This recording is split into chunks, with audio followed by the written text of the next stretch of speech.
Okay, the videos yesterday turned out really crappy, I think, because the sun was too bright and I didn't have everything orchestrated and figured out yet. So I'm going to try and do this in one take.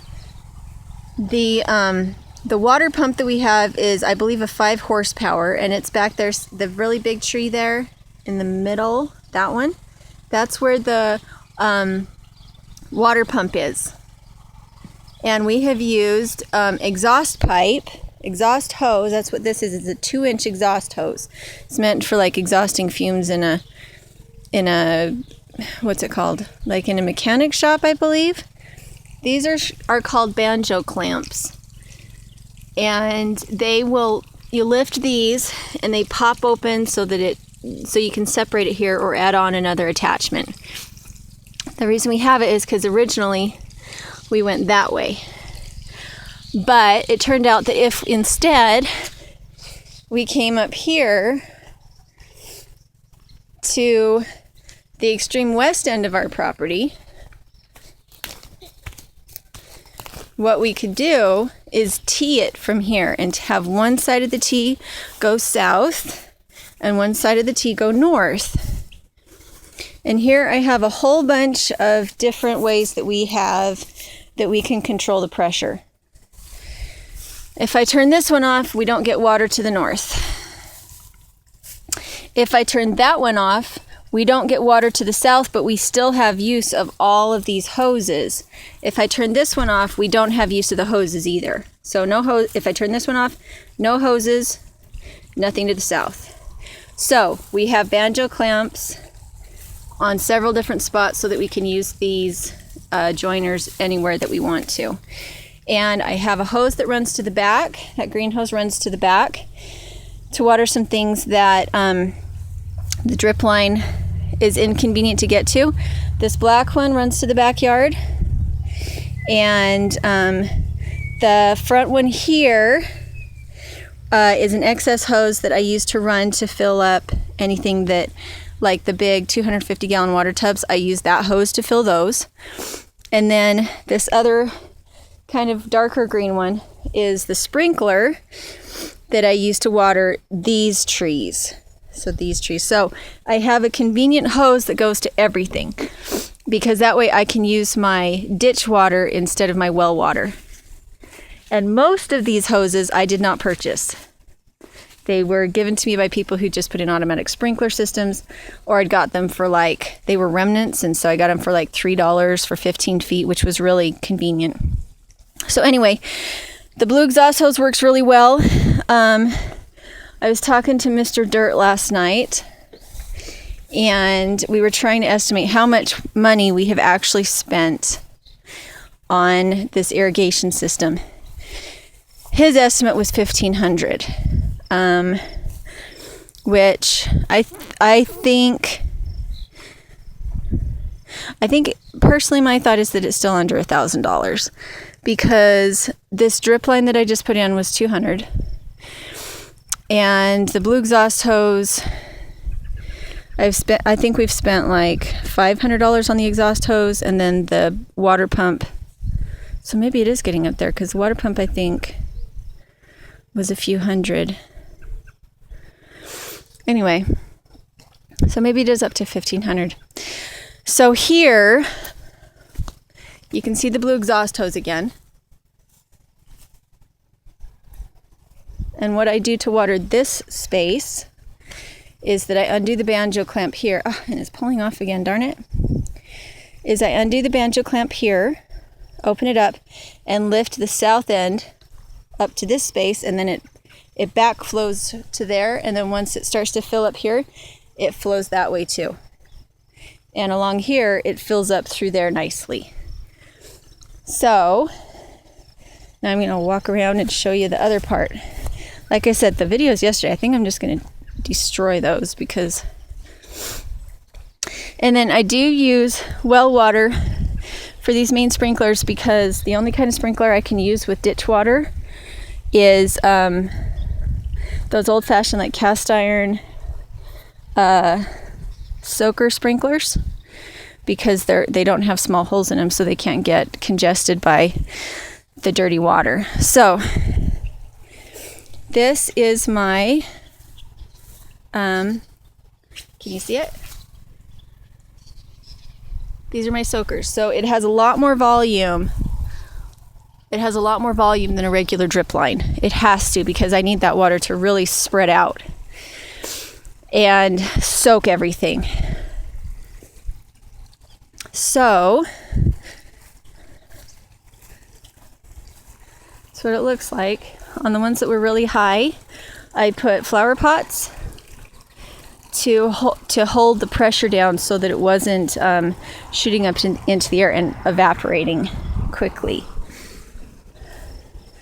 So, I'll show you how I did this. So this is, the black one is 1.5 inch, if I remember correctly. The green is 1 1/4 inch. I prefer the 1 1/4 inch.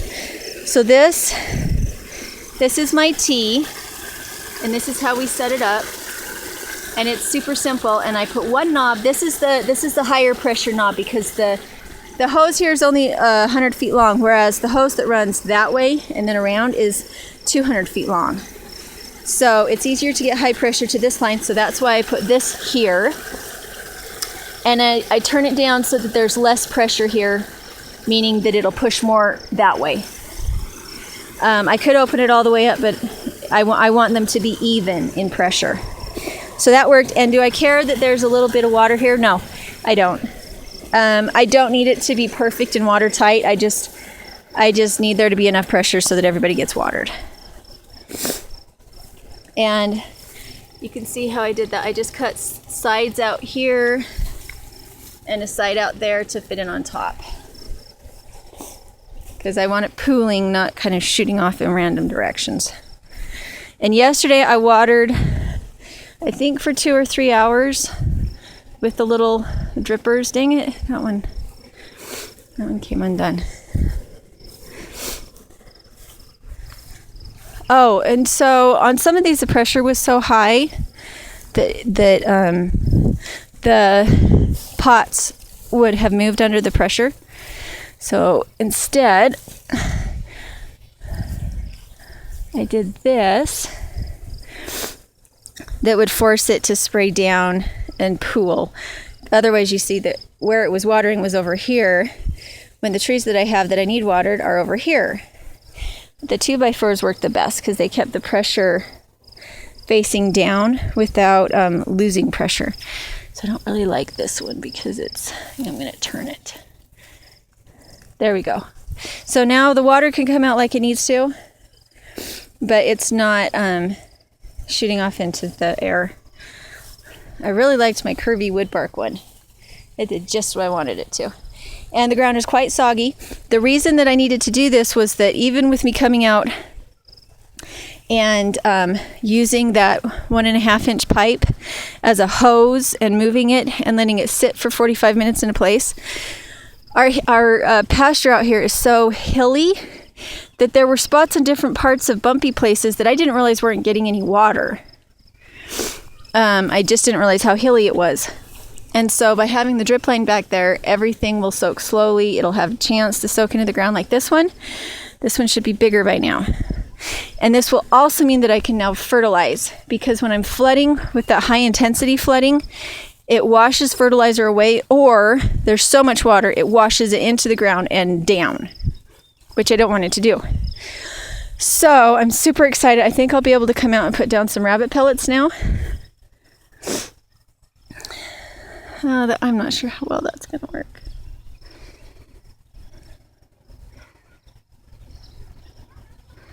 Used to be higher pressure. It's not working.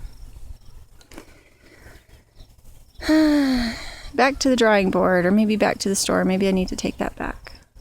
It's just not high enough pressure. It's not getting everything. So I run, and maybe it'll be a good source of water for the bees. That would be good. I see a bee down there. Or is it? I can't tell if it's a bee or a biting fly.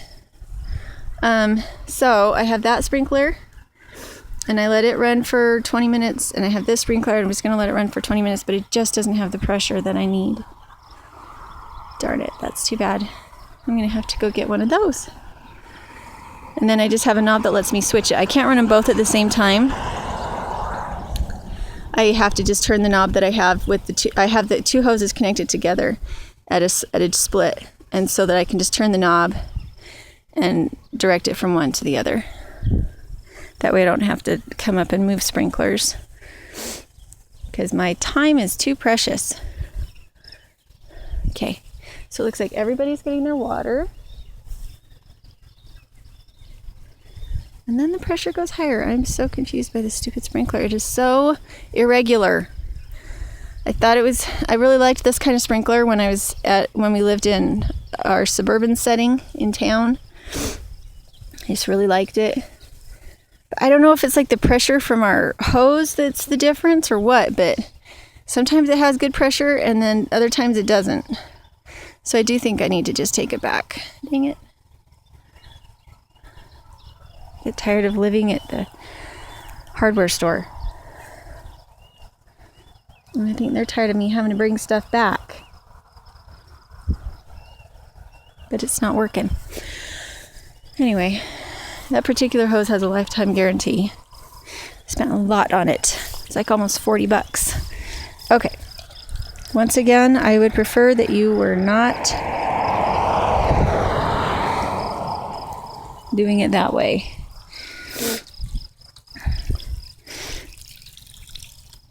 There we go. Get it to spread where I want it to spread.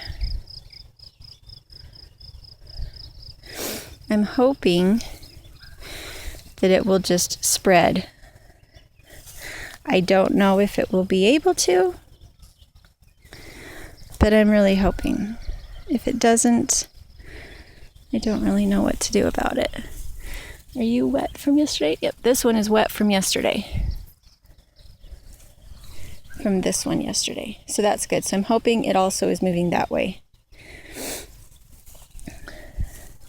This one is a sea berry.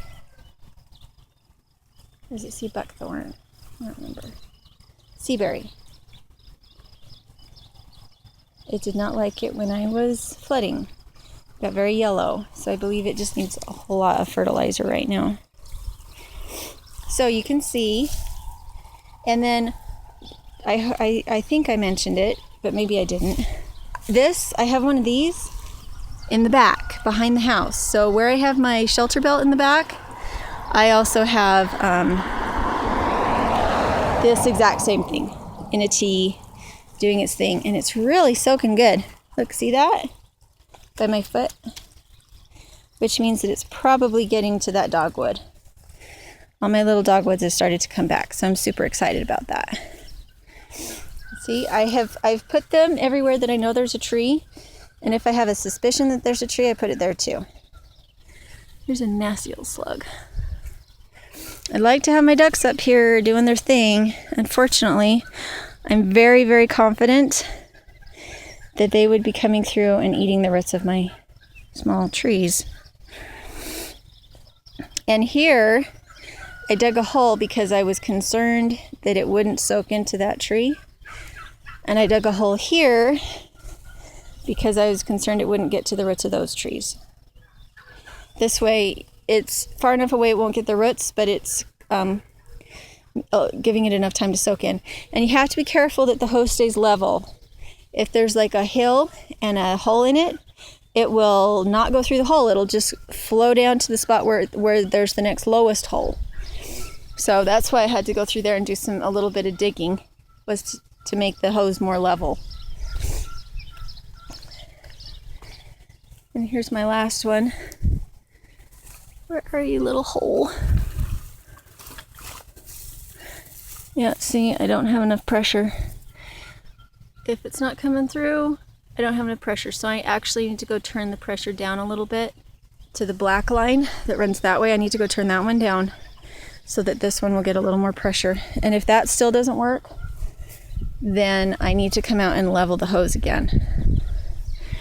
I thought I had leveled it pretty good, but apparently I just need a little more pressure. So I'm going to go do that.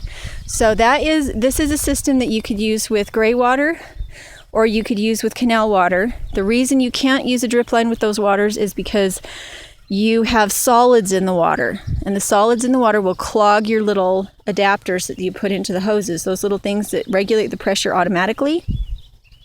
Those clog because it's meant to drip, not flow. These are definitely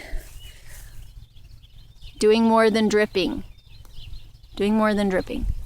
which is good in my area because drippers, I would have to run them day and night in order for it to be enough water for my property. I've already done drip lines. They didn't work. They made my well go dry twice because I had to run them constantly. So I need to go turn that down. Okay, so that's how I'm watering right now. And so far it is working.